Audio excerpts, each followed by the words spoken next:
Please, thank you. Многоуважаемый халиф, я буду говорить по-русски. У меня вопрос такой. Турция и Иран являются огромными исламскими государствами, но между ними существуют глубокие противоречия по религиозному. И почему это так? И другой вопрос.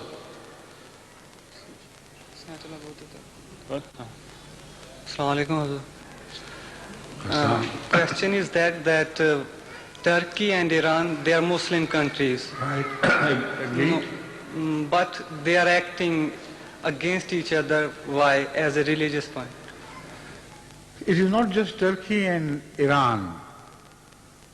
Almost every Muslim country has been fighting other Muslim countries.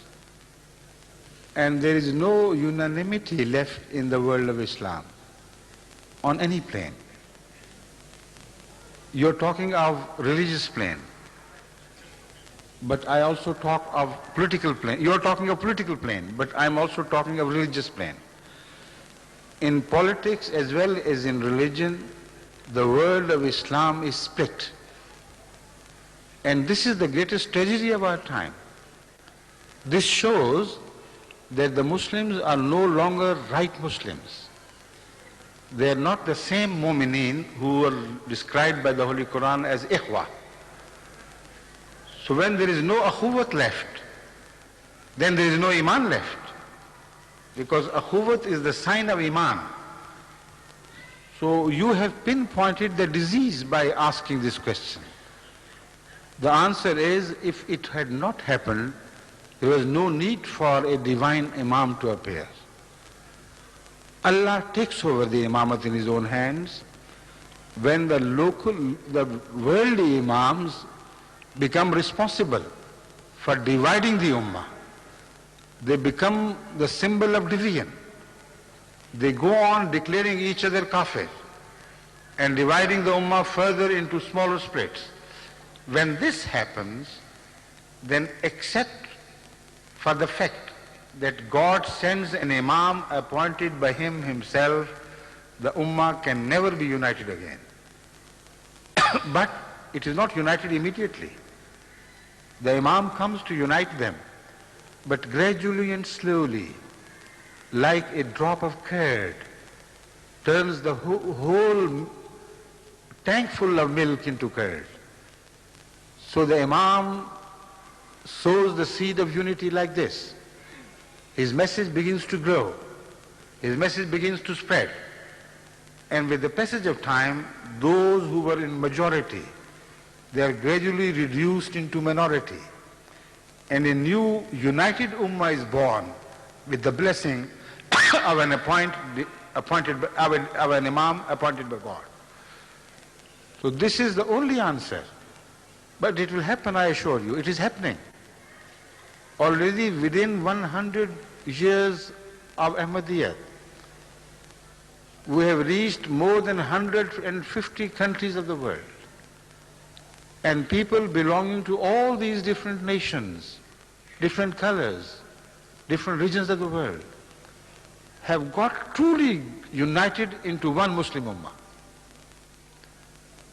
You do not have to go elsewhere. Here in Germany, at this moment, you can see Ahmadis from Senegal, Ahmadis from Germany, Ahmadis from Syria, Ahmadis from Palestine, Ahmadis from all over the world, from west and east, united into one single ummah.